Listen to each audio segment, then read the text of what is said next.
हौली हौली विचारते जाइए, कुछ सिक्खिए समझिए। आओ गुरमुखो, जिहड़ी लड़ीवार इतिहासक विचार चल रही है,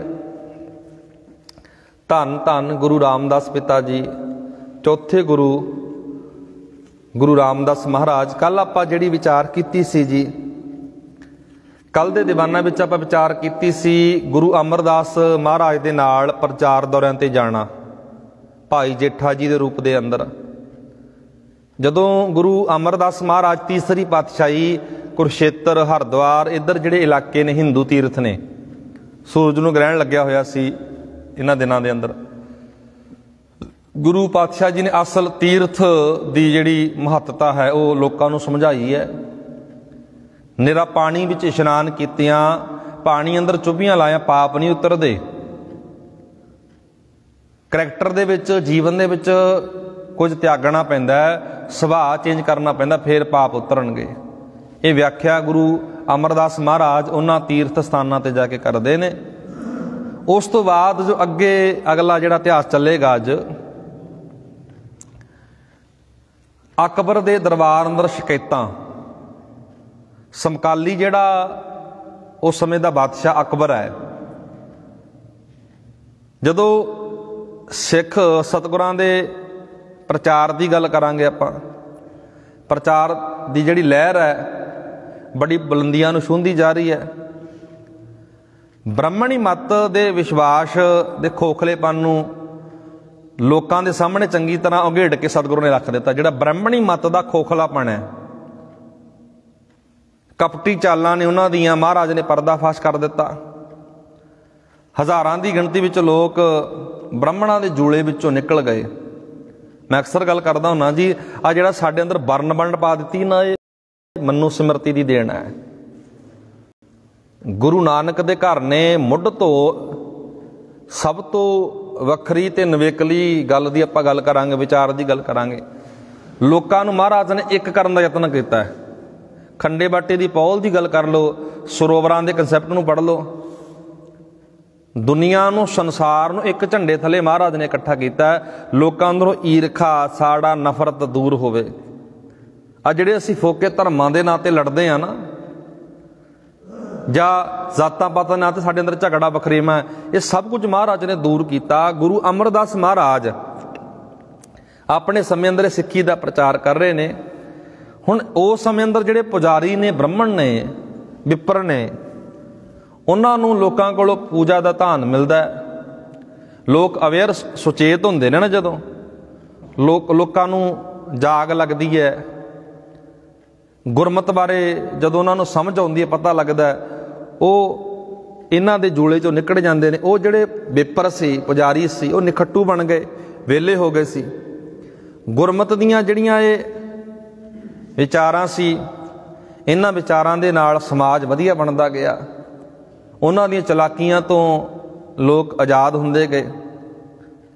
हुण इत्थे जिहड़ा पुजारी है, विपर है, उहनूं बहुत बड़ा घाटा पै रहा है, बहुत बड़ा दुख भी लग रहा है कि जे सारे लोग सुचेत हो गए, साडी पूजा मानता कौन करेगा? कित्थे किसी भी पक्ष की गल कर लो, वापरदा जी है। भावें सियासी धिर की गल कर लो, भी सारे लोग सुचेत हो गए, फिर सानू कौन नेता कहेगा, सानू कौन, साडी कौन गुलामी करेगा? उन्हां समय अंदर भी कुछ वापरदा रहा। इस तरह गुरु अमरदास महाराज सिक्खी का प्रचार कर रहे हैं। जिस वक्त गुरु अमरदास महाराज जी ने एक नगर वसाया सी जी, गोइंदवाल साहब। ये गोइंदे खत्तरी तो जमीन लैके, गोइंदे खत्तरी की जमीन सी जिथे महाराज ने नगर वसाया सी। गोइंदे खत्तरी के कहण ते गुरु अंगद साहब के हुक्म के नाल नगर वसाया सी गोइंदवाल साहिब। गोइंदे खत्तरी का पुत्र सी मरवाहे चौधरी, इहदा नाम है जी। ये ब्राह्मणों की चुक दे विच आके सिक्खी के खिलाफ बोलण लग पिया। गुरु अमरदास महाराज के विरुद्ध खड़ा हो गया। इनू ये गल सिखाई गई भी तू गुरु अमरदास महाराज के विरुद्ध मुकदमा दर्ज करवा दे लाहौर दे विच, भी जिथे गोइंदवाल साहब वसिया होया वो तेरे पिता की जमीन सी। जिहड़ा गोइंदे खत्तरी का पुत्र सी, चुक दे विच आके उन्हें मुकदमा दर्ज करा दिता। जदों ये मुकदमा लाहौर दे विच दर्ज हुंदा है, लाहौर का जिहड़ा गवर्नर सी ना, खिजर ख्वाजा खान। खिजर ख्वाजा खान ने जांच पड़ताल की, सिट्टा जिहड़ा नतीजा निकलदा है, असलीयत सामने आई ना, तो गोइंदे जिहड़ा गोइंदे खत्तरी दा पुत्र है, मुंडा है, उहदी बेइज्जती करके लाहौर दरबार विचों कढ़िया गया। तो गुरु अमरदास महाराज के विरुद्ध मुकदमा दर्ज कराना, वो तो सच की मूरत ने। उस तो बाद जिहड़ा एक हरीराम तपा है जी, आपां पिछे दीवाना विच गल कीती सी, हरीराम तपे ने भी बहुत बड़ा जोर लाया। सिੱਖੀ ਦੇ विरुद्ध चालां घटदे गए भी सिੱਖੀ नूं किस तरह लोकां नूं इस सिੱਖ धर्म तो तोड़िया जाए। हरीराम तपे वर्गियां ने भी बहुत जोर ला लिया, गोविंदे खत्तरी दे मुंडे ने भी बहुत जोर ला लिया, पर सिख जिहड़ी विचारधारा प्रफुल्लित हुंदी गई, वधदी गई। जात अभानियां ने फिर दिल नहीं छड्डिया। गोविंदे खत्तरी दे पुत्तर नूं दरबार विच, अकबर दे दरबार विच भेजिया, जिੱਥੋਂ बेइज्जती करा के आउंदा। दोबारा फिर जदों जांदा ना, रो रो के फरियाद करदा भी मेरे पिता दी जमीन दब लई गुरु ने। चेते रखियो जी, गुरु ने किसी दी जमीन नहीं कदे दबी। तुसीं आनंदपुर दे इतिहास नूं पढ़ोगे ना, आनंदपुर की जिन्नी जमीन सी गुरु तेग बहादुर साहब ने मुੱਲ खरीदी सी, जिथे गुरु साहब जी रह रहे ने। जिथे गोइंदवाल साहब वसाया भी जमीन महाराज ने खरीदी सी। गोविंदे खत्तरी के कहण ते उहदी सहमति नाल इत्थे नगर वसाया जाता है। ये रो रो के बड़ी फरियाद करदा, पर जांच पड़ताल दा जदों सारा बेरबा अकबर ने मंगिया, अकबर ने इहदी बहुत दोबारा फिर बेइज्जती की भी तू गुरु अमरदास महाराज के विरुद्ध शिकायतां लैके आ रहे हैं। वो तो दुनिया नूं जगा रहे हैं, सुचेत कर रहे हैं। उस तो बाद एक बहुत बड़ा शिकायतनामा तैयार किया गया। इन्हां ने जिहड़ियां कुचालां चलियां विपर लोकां ने, एक शिकायतनामा गुरु साहब के विरुद्ध तैयार किया गया। अकबर के समय एक शिकायतनामा तैयार किया जाता है। शिकायतनामे दे विच की लिखिया जाता है, गुरु साहब जी सदियां तो पुराने धर्म ते वार कर रहे हैं साडे ते। गुरु साहब जी देवी देवतियां की पूजा, तीर्थ स्थानां की यात्रा, मूर्ति पूजा, पवित्र नदियां की पूजा, पुन दान, धार्मिक भेख सब का विरोध कर रहे हैं। गुरु अमरदास, चेते करियो जी, गुरु अमरदास महाराज आप खुद देवी के पुजारी रहे ने। जदों महाराज नूं समझ आ गई, पता लग गया भी ये तो सब कुछ कर्मकांड है, अडंबर है, मूर्ति पूजा, पत्थर पूजा, गुरु साहब ने आप अपनी बाणी अंदर लिखे है विचारा। सतगुरु महाराज दे विरुद्ध शिकायतनामा तैयार किया गया। वो विपरवादी लोग ने ना जिहड़े गुरु साहब की लंगर प्रथा ते भी वार करते हैं, गुरु साहब की सरोवर प्रथा ते भी वार करते हैं। सरोवरां की जिहड़ी देन है, उन्हां दा मनना है, वो कहंदे ने ये सब नूं एक पंगत विच बह के प्रशादा छकाउंदे ने, साडे धर्म की जिहड़ी मान मर्यादा ते ये वार करते हैं। ये भी शिकायतनामे अंदर दर्ज किया गया। इन्हां ने सरोवर तैयार कर दिते, इन्हां ने गोइंदवाल साहब दे विच बौली तैयार कर दी जिੱਥੋਂ सारे पानी भरते हैं, क्योंकि विपर दीयां चालां कुछ होर सी। पानी वंड दिते गए सी, खूह ਵੱਖੋ ਵੱਖਰੇ बनाए जाते सी। आम जिहड़ा व्यक्ति सी ना, उहदी हालत बहुत माड़ी हुंदी सी जी। ये तो गुरु साहब की किरपा सदका गुरु साहब ने इस कर्मकांडी जूले विचों सानूं कढिया है। बहुत माड़ी हालत सी। उस शिकायतनामे अंदर सारा कुछ दर्ज किया गया। शिकायतनामा जदों जिस वक्त इत्थों तक शिकायतनामे अंदर यह गल लिखी गई भी गुरु साहब के प्रचार ते पाबंदी ला दिओ, गुरु अमरदास महाराज के प्रचार ते पाबंदी लाई जाए, क्योंकि वो साडा कोई ख्याल नहीं रखते। ब्राह्मण कह रहे हैं ना, ख्याल रखने का अर्थ पता की सी भी सानू कोई दान पुण्य नहीं दिंदे, सानू कोई दखना नहीं दिंदे, इन्हां दे प्रचार ते पाबंदी लाई जाए। तुसीं साडे बादशाह हो, अकबर बादशाह नूं लिख रहे ने, असीं तुहाडी प्रजा हाँ। इन्हीं दिनां विच जिहड़ा अकबर बादशाह सी ना, 1566 दे विच वो लाहौर की धरती ते आया होया सी। उसका भरा सी मिर्जा मुहम्मद हकीम, वो काबल दा शाह सी बहुत बड़ा, पंजाब नूं अपने कब्जे विच लैना चाहुंदा सी। उसकी बगावत नूं दबाउण वास्ते अकबर बादशाह इत्थे लाहौर आया होया सी, लाहौर की धरती ते। इत्थे लाहौर की धरती ते जदों शिकायतनामा अकबर बादशाह दे कोल पहुंचदा ना, अकबर बादशाह ने पहला भी, क्योंकि गुरु साहब नूं जाणदा सी अकबर बादशाह, शिकायतनामा पढ़िया। शिकायतनामा पढ़ के अकबर बादशाह ने एक पत्र लिखिया महाराज के प्रति, गुरु अमरदास महाराज के प्रति। वो कहने लगे तुसीं एक बार लाहौर दरबार विच जां तां खुद आ जाओ आप, जां अपने प्रतिनिधि नूं भेज दो, जां अपने किसी सेवक नूं भेज दो। शिकायतनामा पढ़ के महाराज, क्योंकि शिकायतनामा जिहड़ा महाराज के विरुद्ध लिखिया सी अकबर बादशाह ने पढ़िया। हुण इस शिकायतनामे का जवाब देण वास्ते भाई जेठा जी, जिन्हां नूं असीं चौथे गुरु कह दिंदे आ, गुरु रामदास महाराज, इस शिकायतनामे का जवाब देण वास्ते भाई जेठा जी नूं गुरु अमरदास महाराज भेजदे ने।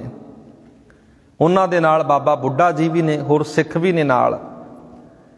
लाहौर दरबार दे विच अकबर दा दरबार लग्या होया, अकबर दे दरबारी बैठे ने, वो जात भानी लोग बैठे ने, ब्राह्मण बैठे ने। शिकायतनामा जदों सुनाया गया, सब कुछ सुनाया गया। देखो ये लोग गुरु साहब के उत्ते मुकदमा दर्ज कराने वास्ते आए सी ना। गोइंदे पुत्र, गोइंदे खत्तरी का जिहड़ा पुत्र उसकी गल कर लो, जां होर बड़े लोग ने, मुकदमा क्यों दर्ज कराउंदे ने? वो सिੱਖੀ की जिहड़ी विचारधारा उन्होंने चंगी नहीं लगती। एक पिता एक सिख मुबारक वाली गल उन्होंने चंगी नहीं लगती। लोग एक झंडे थले इकट्ठे हो रहे सी, एक ग्रंथ नूं, एक ग्रंथ दे विश्वास बन रहा सी, एक वो गल चंगी उन्होंने थोड़ा लगनी है। इत्थे जिहड़ा शिकायतनामा जदों पढ़िया जांदा है, पातशाह जी भाई जेठा जी रूप दे अंदर सारी बिल्कुल वो शिकायतनामे का जवाब देंदे ने। उन्होंने कहा वेखो जी गुरु अमरदास महाराज साडे तीर्थां दे विरुद्ध प्रचार कर रहे ने। भाई जेठा जी ने कहा जिन्हां तीर्थां दी तुसीं गल करदे हो ना, उन्हां तीर्थां दे जाण वाले लोकां तो टैक्स लिया जांदा है। एक सिंपल जी गल है जी, कोई धार्मिक स्थान दे आपां दर्शन करन जाइए, हुण धार्मिक स्थान दे दर्शन करन दा भी टैक्स, ये किहड़ी गल हो गई? उन्हां समयां अंदर तीर्थां ते इशनान करन दा भी टैक्स वसूलिया जांदा सी आम लोकां दे कोलों। जदों ये गल कही ना भाई जेठा ने भरे दरबार विच, जिहड़े दरबारी सी जां ओह विप्रवादी सोच दे लोग सी, उन्हां दे पैरां थल्लों जमीन निकल गई भी की जवाब देवांगे। ਐਨ ਦਲੀਲ ਭਰਪੂਰ ਜਦੋਂ ਗੱਲਾਂ ਕੀਤੀਆਂ ਭਾਈ ਜੇਠਾ ਜੀ ਨੇ, ਜਿਹੜੇ ਤੁਸੀਂ ਤੀਰਥਾਂ ਦੀ ਗੱਲ ਕਰਦੇ ਹੋ ਉਸ ਤੀਰਥਾਂ ਦੇ ਉੱਤੋਂ ਟੈਕਸ ਵਸੂਲਿਆ ਜਾਂਦਾ ਹੈ। ਫਿਰ ਉਹਨਾਂ ਨੇ ਕਿਹਾ ਤੁਹਾਡੇ ਮਤ ਦੇ ਅੰਦਰ, ਤੁਹਾਡੇ ਧਰਮ ਦੇ ਅੰਦਰ ਸਤੀ ਪ੍ਰਥਾ, ਸਤੀ ਪ੍ਰਥਾ ਪਤਾ ਕੀ ਹੁੰਦੀ ਹੈ ਜੀ? ਜਿਸ ਵਕਤ ਕਿਸੇ ਪਤਨੀ ਦਾ ਪਤੀ ਚੜ੍ਹਾਈ ਕਰ ਜਾਂਦਾ ਸੀ ਨਾ, ਭਾਵੇਂ ਕਿਹੜੀ ਵੀ ਉਮਰ ਦੇ ਅੰਦਰ, ਜਵਾਨੀ ਵਿੱਚ ਚੜ੍ਹਾਈ ਕਰ ਗਿਆ, ਬੁਢੇਪੇ ਅੰਦਰ ਚੜ੍ਹਾਈ ਕਰ ਗਿਆ, ये भी साडे इस समाज अंदर एक रीत रही है कि जिउंदी औरत नूं चिखा अंदर साड़िया जांदा सी। किड्डा वड्डा अपराध है जी। गुरु अमरदास महाराज के समय प्रथा चलती रही है। गुरु अमरदास महाराज ने अकबर के दरबार विच एक शिकायत की सी। महाराज कहंदे अकबर जी ये बहुत वड्डा अपराध हो रहा दुनिया के उत्ते, पति तो चढ़ाई कर गया, फिर औरत का थोड़ा कोई इहदे विच कसूर है? औरत का की कसूर है जे पति चढ़ाई कर गया उन्होंने जिउंदी नूं? ये वेखो ये धर्म की मान मर्यादा, ये गल्लां कहंदी सी उन्हां दी धर्म की मान मर्यादा। की ये गल सही है? समाज इहदे नाल उच्चा जाएगा? नहीं जाता। जदों ये गल्लां भाई जेठा जी ने कहियां कि सती प्रथा की जिहड़ी ये रस्म है बहुत भैड़ी रस्म है, इनू क्यों इस्तरी जाति है जिहड़ी उह ते उत्ते बहुत बड़ा जुल्म किया जा रहा है। इस विचार चर्चा समय अकबर गुरमत सिद्धांतां तो बहुत प्रभावित होया। भाई जेठा जी ने लाहौर के दरबार विच, अकबर के दरबार विच जदों गुरमत के सिद्धांतां की व्याख्या की ना, वो बहुत प्रभावित होया। समय का बादशाह है, उहदे मन अंदर ख्याल बनिया भी जिहड़े गुरु की ये विचार हो सकती है, ये लोग शिकायतनामा लैके आए ने पर इत्थे तक कोई शिकायत निकली नहीं गुरु के विरुद्ध। गुरु तो लोगों नूं भले वास्ते प्रचार कर रहे हैं, एक झंडे थले इकट्ठा कर रहे हैं। भाई जेठा जी उस दरबार विच सारियां दलील भरपूर विचारां करके आउंदे ने। उन्हां पुजारियां दी, उन्हां ब्राह्मणां दी उत्थे दरबार विच एक ना चली। पातशाह जी गुरु अमरदास महाराज बिल्कुल उन्हां ते कोई शिकायत दर्ज नहीं हुई, कोई मुकदमा दर्ज नहीं होया। भाई जेठा जी ने सारे सवालों का उत्तर दिता। फिर ਅਕਬਰ ਦੇ ਮਨ ਅੰਦਰ ਖਿਆਲ ਬਣਿਆ ਕਿ ਮੈਂ ਵੀ ਐਸੇ ਗੁਰੂ ਨੂੰ ਮਿਲ ਕੇ ਆਵਾਂ। ਇਤਿਹਾਸ ਵਿੱਚ ਇਹ ਗੱਲ ਅੰਕਿਤ ਹੈ ਜੀ। ਅਕਬਰ ਸਮੇਂ ਦਾ ਬਾਦਸ਼ਾਹ ਤੀਸਰੇ ਪਾਤਸ਼ਾਹ ਦੇ ਕੋਲ ਗੋਇੰਦਵਾਲ ਸਾਹਿਬ ਦੀ ਧਰਤੀ ਤੇ ਆਉਂਦਾ ਹੈ। ਇੱਕ ਲੰਗਰ ਦੇ ਵਿੱਚ ਬਹਿ ਕੇ ਗੁਰੂ ਨੇ ਇੱਕ ਹੁਕਮ ਜਾਰੀ ਕੀਤਾ ਹੋਇਆ ਸੀ ਜੀ, ਜੋ ਵੀ ਸਾਡੇ ਦਰਸ਼ਨਾਂ ਨੂੰ ਆਵੇਗਾ ਪਹਿਲਾਂ ਉਹ ਲੰਗਰ ਵਿੱਚ ਬਹਿ ਕੇ ਪ੍ਰਸ਼ਾਦਾ ਛਕੇਗਾ। ਪਹਿਲਾਂ ਲੰਗਰ ਵਿੱਚ ਜਦੋਂ ਪ੍ਰਸ਼ਾਦਾ ਛਕੇਗਾ ਫਿਰ ਉਹਨੂੰ ਦੀਦਾਰ ਹੋ ਸਕਦੇ ਨੇ, ਕਿਉਂਕਿ ਉਸ ਸਮੇਂ ਅੰਦਰ ਲੋਕਾਂ ਅੰਦਰ ਇਹ ਘਿਰਣਾ ਪਾਈ ਜਾਂਦੀ ਸੀ, ਭੇਦਭਾਵ ਕੀਤਾ ਜਾਂਦਾ ਸੀ ਵੀ ਅਸੀਂ ਇਹਨਾਂ ਲੋਕਾਂ ਦੇ ਬਰਾਬਰ ਬੈਠਾਂਗੇ ਜਾਂ ਇਹ ਲੋਕ ਸਾਡੇ ਬਰਾਬਰ ਬੈਠਣਗੇ। ਇਸ ਤਰ੍ਹਾਂ ਦੀਆਂ ਵਿਚਾਰਾਂ ਪ੍ਰਚਲਿਤ ਸੀ, ਪਰ ਮਹਾਰਾਜ ਨੇ ਸਭ ਨੂੰ ਇੱਕ ਬਣਾਇਆ। ਇੱਕ ਲੰਗਰ ਦੇ ਵਿੱਚ ਸਭ ਨੂੰ ਬਰਾਬਰ ਬਿਠਾ ਕੇ ਇੱਕ ਬਹੁਤ ਵੱਡਾ ਸਿਧਾਂਤ ਪੈਦਾ ਕਰ ਦਿੱਤਾ। ਸਮੇਂ ਦਾ ਬਾਦਸ਼ਾਹ ਅਕਬਰ ਆ ਜਿਹੜਾ, ਉਹ ਵੀ ਲੰਗਰ ਦੇ ਵਿੱਚ ਗੁਰੂ ਦੇ ਦਰ ਤੇ ਆ ਕੇ ਪ੍ਰਸ਼ਾਦਾ ਛਕਦਾ, ਫਿਰ ਗੁਰੂ ਦੇ ਦੀਦਾਰ ਕਰਦਾ। ਸ਼ਿਕਾਇਤਨਾਮਾ ਸੀ ਜਿਹੜਾ ਝੂਠਾ ਸਾਬਤ ਹੋਇਆ। ਕੱਲ ਦੇ ਦੀਵਾਨਾਂ ਵਿੱਚ ਆਪਾਂ ਜਿਹੜੀ ਵਿਚਾਰ ਕਰਨੀ ਹੈ ਜੀ, ਬੌਲੀ ਸਾਹਿਬ ਦੀ ਸੇਵਾ ਦੇ ਬਾਰੇ ਆਪਾਂ ਕੱਲ ਗੱਲ ਕਰਾਂਗੇ। ਮਹਾਰਾਜ ਨੇ ਕਿਸ ਤਰ੍ਹਾਂ ਸੇਵਾ ਆਰੰਭ ਕੀਤੀ, ਕਿਸ ਤਰ੍ਹਾਂ ਬੌਲੀ ਬਣਦੀ ਹੈ। ਗੁਰੂ ਸਾਹਿਬ ਜੀ ਕਿਰਪਾ ਕਰਨ, ਬੇਨਤੀ ਪ੍ਰਵਾਨ ਕਰਿਓ ਜੀ। ਅੰਤ ਵਿੱਚ ਫਤਿਹ ਨਾਲ ਪਾਓ ਸਾਂਝ। ਆਖੋ ਜੀ ਵਾਹਿਗੁਰੂ ਜੀ ਕਾ ਖਾਲਸਾ।